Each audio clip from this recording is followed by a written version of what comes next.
What's going on, everybody? This is Lord PeteyTV, and we're here to talk to you all about our three-part series with Hamish Bode and also Brad Crespo talking about Fellowship. This is a inside look at some of these new dungeons that we ended up getting to be able to see, and we were able to talk about Fellowship, about every aspect as we could think about it. So come check it out. Thank you. Hello, everybody, and welcome to lordsofgaming.net. We have an amazing conversation today, and we are bringing you the team from Fellowship. We have, from the publishing side of things, we have from Art Games, Brad Crespo, and the community director from Chief Rebel, Hamish Bode, to kind of show us the new characters and also the new dungeon that is being introduced. I'm thinking that's October 16th when Fellowship comes out. Now, this game is kind of a little different than other games that you've probably seen before. It is considered a MODA, and it is a multiplayer online dungeon adventure, and it is, in my personal opinion, one of the first that I've seen that is, pretty stacked. So, I would like to introduce you guys. Brad, Hamish, why don't you guys say hello? Hi, how's it going? Good morning. Yeah, hello everyone. Hello, how's it going? I appreciate you guys taking the time to go through this. Now, for someone who has never played Fellowship before, can you please tell us about the game itself? Well, there's a lot to talk about. I mean, like you kind of said, we are a MODA. We pretty much, we think we're the first of its kind. It kind of reminds me actually of a really interesting time in gaming. Back in 2012 when people were offering a very simple premise. I was talking about this the other day with MOBAs. When those first came on the scene, they were offering something, very straightforward and really polished, and we're looking to do the same with this. Actually, our game started off as a PvE MOBA, and then over time became what we're looking at today. It combines our favorite parts of MMOs, MOBAs, and ARPGs.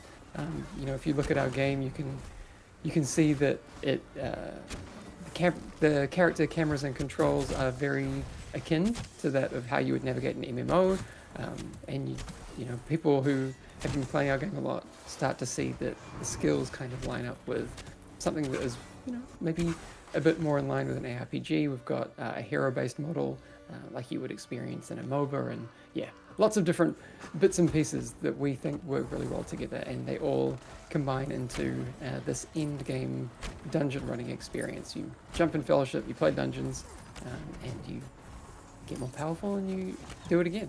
Do more dungeons, get more loot, and that's the basic premise of our game. Yes. Now, you said that the decision was to move it from a kind of I would say a standard MMO thought process into this, I should say, from a MOBA, then you kind of went into this kind of dungeon-based crawler type game. What was the thought process or premise behind the changes that they decided to do? The big difference was that, because we were isometric for so long, we loved the mechanics, but we felt like it just played better with this kind of camera and this way to kind of navigate the game. It just felt right. I mean, there's no really no huge big thing other than it just felt better to have the camera like this, and we felt that the skills we had in the game played better when they were presented in this way. Right. Now, how many characters overall are right now going to be coming out for launch? And if you can just correct me, is it the 15th or the 16th of the actual full launch of Fellowship? Or is it early access? So I get confused as well because I have to do the conversion from New Zealand. So we're in the future, and it's actually going to be the 16th. Brad, you're probably going to know more from the PR side exactly when. I think is it 10 a.m. on the 16th Pacific time for you? Yes, I think we're looking at either 10 a.m. or 9 a.m. I actually have to double check myself, but yes, one of those two times. Okay. On the 16th. Awesome. Yeah. So for me, I think that's like 5 a.m. Friday on the 17th. But unless you're in New Zealand, don't worry about that. Unless you're from the future. Yep, exactly. Yeah. So, when you guys were starting to kind of put the game together itself, What was kind of the things you really had to think about doing when you were kind of like changing the going from the MODA to the from the MOBA to the MODA side of things? Was there like a specific change that kind of was difficult for you guys to kind of change to slide over? Honestly, that kind of transition, when we kind of made the decision to change the camera, it was quite straightforward, I would say. We're using Unreal for our game engine. Switching that wasn't that difficult. I mean, like with any game, it's all just been about testing and testing and testing. So we've found that, yeah, that hasn't been our biggest challenge, that kind of swap over. We know that like our game will live and die on how it feels to play. And so when we made that change and it felt good, that wasn't the hard part, let's put it that way. Yeah. So for people that are looking to play the game itself, what is the planned cost at launch for them to play? So it's going to be $25 US, and then that's all people will need to spend. We don't have a subscription. We're not locking any content behind paywalls, so no heroes and no dungeons or anything like that. We are going to be adding some supporters packed on Steam, so if people do want to pick those up, they can absolutely do that. But it's going to be vanity skins that, yeah, if you're into that, you'll enjoy those, I think. And then, yeah, and going forward, our game will have some vanity monetization, but that's it. No pay to win, no content locking. I also don't love when developers put, they would call them time wasters, or time benefits in that category. To me, that's still getting you ahead by paying money. So we won't be doing that either. That's great. Coming from like myself and Shammer, who's here playing with us, we are like big World of Warcraft guys, and I feel like sometimes they add just filler content just to kind of get you kind of through the game itself. And I'm happy to hear that we're not going to have that as an issue. I mean, that's kind of what I was talking about a little bit before. We want to really come forward with a very simple premise. Like, our game is dungeons. It's dungeons all the time. We've had a lot of requests from the community about adding, various side activities. We often get, will you have PvP in your game and that sort of thing. And while we do want to make this game with and for our community, that isn't a priority for us. I do want to give a little bit of a disclaimer. Like, we also don't know what the future holds for us. We're just going into early access right now, but our main focus, and I imagine it'll be our main focus for a very long time, is in terms of content, more dungeons, more heroes, keep it simple, and give players options within that framework. Yeah. Now, one of the big questions for myself, being a person that ended up playing a lot of the open access beta, there was a lot of queuing instances that felt kind of like locked behind certain situations. Is there a plan to change that, or is it going to be kind of similar to how the open beta was last time?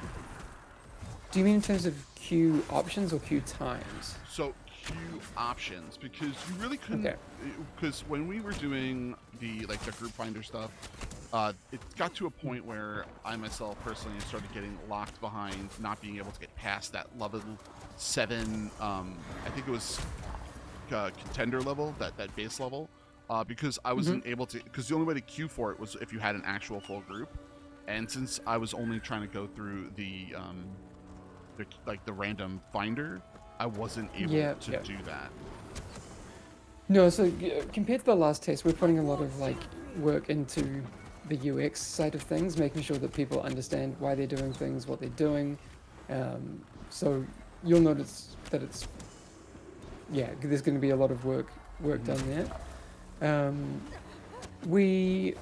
Sorry, at first I thought your question was about will we be looking at how we had it structured in previous tests where there was a lot of free choice behind which dungeons to do. One of the issues we had with that was we were basically putting a lot of people into so many discrete matchmaking buckets that we were making matchmaking a lot harder than it needed to be. But no, I think your question was more around that kind of UX side of things, especially with our capstone dungeons. I think in the open beta that we just had, a lot of that kind of player-facing communication about what things are, what the reasons are behind doing them is something that we're working on. Actually, there's some things already that have gone in. When we get to the end of the dungeon, you'll see we've started putting in things like an end of dungeon summary screen. So people understand, oh, I'm getting this amount of rating from this dungeon, and yeah, a lot of things like that. There's now per dungeon ratings that people are going to see inside the UI. Hayden, did you have any questions that you were thinking of at this time? Absolutely. I got a little tee up for you guys. You got to jump in because you know me. I'll just keep going. You just keep talking. It's the Italian in me. I'll just keep going. Just a couple quick, easy ones. What is a small detail about Fellowship that you personally love? And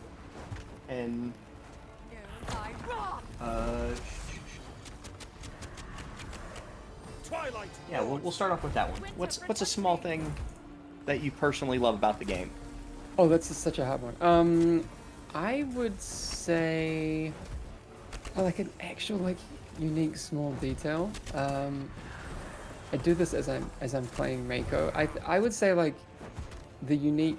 Oh, actually, it's not a small detail, but I would say the hero model that we've gone with is probably the detail that I think is going to set us apart. I know that we've had a lot of feedback, or not necessarily feedback, but a lot of people weighing in on that and wondering why we're not doing a full character customization thing. And I think over time people will come to see why the hero model affords us a lot more flexibility than might initially be apparent. On the design side, it's going to really allow us to do a lot of unique hero designs that if we were doing a different model where you were more invested in a single customized character that you'd poured all of your time into, there's situations with that I don't think would work for our game. For example, since we're going to be following a seasonal model, inevitably there's going to be ebbs and flows with our meta, and I just hate that feeling in any game that has that when you've invested so much time into a hero or a character and you wake up one morning and your hero suddenly sucks. Oh, definitely. You're wondering, what can I do? Well, we want to encourage people to, play lots of different heroes, and maybe they'll have a couple of favorite DPS heroes. They'll have a tank that they're comfortable on, and they'll have a healer that they like. And I think as we expand out the hero roster because of the mechanical flexibility that I just talked about, I'm hoping that the player behavior will line up with that. And, we'll see a lot of more flexibility from people. So I like to kind of think ahead to a future where we have, an expanded hero roster with 20, 30 heroes, and how the macro of our game will really start to sing. Just to kind of last time we were talking with Brad, I asked him what's an in-game detail that most players overlook but you think is really important to how the game works. Oh, okay. No, I've got an easy one for that. The interrupt tracking that we have. So that's my favorite. If we're looking for small details, that one is just slick. I think being able to see your party's personal interrupt cooldowns. I mean, it just makes sense. How do you see that? Can you see that now in game? So Yeah, so right now, if I... Oh, no, there's no casters. Oh, no, there is a caster here. So there's a Nightmare's Whisperer we're about to take on. You'll see that I've hit my bind, but if you hit V on your keyboard by default, I think, you will see that it marks your personal cooldown. So when I interrupt something, I'll interrupt the next Shadow Bolt, and you can see that there's 12 seconds on my interrupt cooldown. So, and since Brad has also marked the same target, I can see his, he's got 18 seconds, I can see mine's coming off in 4 seconds, so there should be something else coming up that I can... Oh, that's Yeah. nice. Yeah. Oh, there's a fear coming up. There we go. I got it. So it's a way for us to, increase in-game communication options for players without, having to yell at each other. It's nice. Like our Discord. Forcing us to go into voice. Yeah. When we're in voice, we're just always screaming at each other and interrupt stuff, so I get it. You were talking specifically about the seasonal model of things. When you talk about the seasonal model, do you lose all your gear season from season, like you're starting fresh, or are you transferring all your gear from one season to the next? So we're working out the details of that at the moment. There will be like a seasonal leaderboard, and there will be fresh resets for those people. As to what we'll be doing for everyone and the gear that they've already they've got from previous seasons, we're kind of figuring out what that might look like. If there's going to be like a place to effectively have like a legacy server or a space where you can still use all the stuff that you've gotten. But yeah, details are being worked out at the moment for sure. Or just make them cosmetics, like people that... No, definitely. No, Yeah. yeah, absolutely. I mean, I'm the kind of player that is very fashion motivated. So as long as I get to keep, the pretty things that I've collected, I'm not really fussed if I am starting from, the base of player power and that sort of thing. I think that's fun. But we also know that not everyone has the same opinion, so we want to find a solution that kind of elegantly solves those things. Now, how many classes did you say is coming out on launch again? I'm sorry. So at launch there's going to be 9 heroes.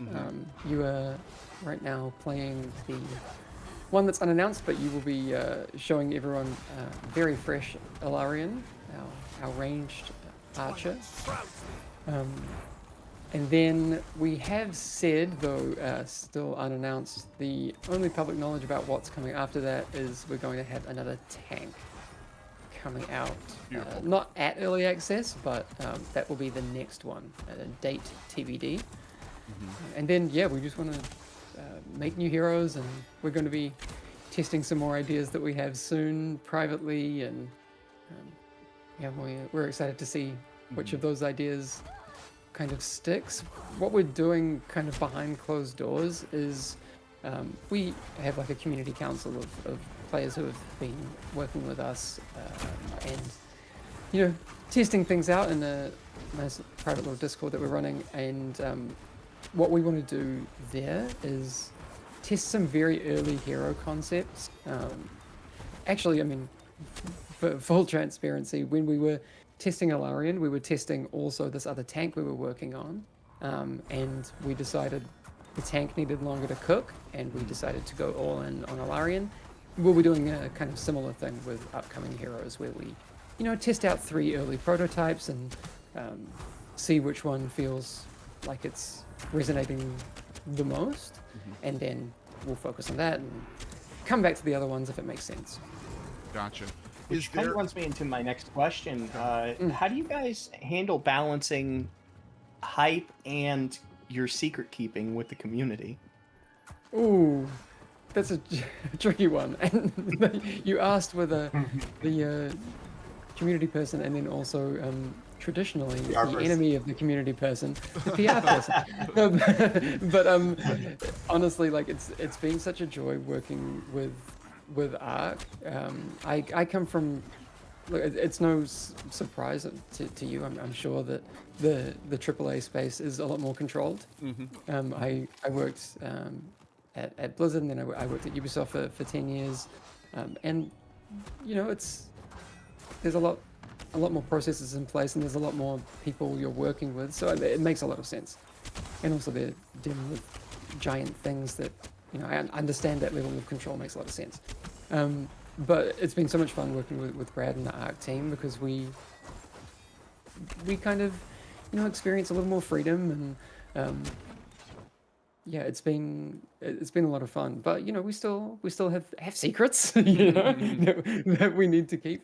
But I think generally we're able to commit a lot more to the kind of transparency and I think the fun and joy of what talking about games should be. I think sometimes just across the industry we can get a little self-important and a little blind to the fact that games are just fun, and that's what we're doing here. We're talking about video games, so I think it's important that we remember that across the board. You were talking about adding so many classes, and you're talking about like how seasons are going to bring like metas to the game itself. Do you know if you are going to have like classes that are going to have like some type of synergy with each other in some way? Kind of like, how like World of Warcraft you have like the monks, which bring the melee damage buff, and the demon hunters, which end up bringing the magical buffs. Is there a plan for something similar to kind of something like that?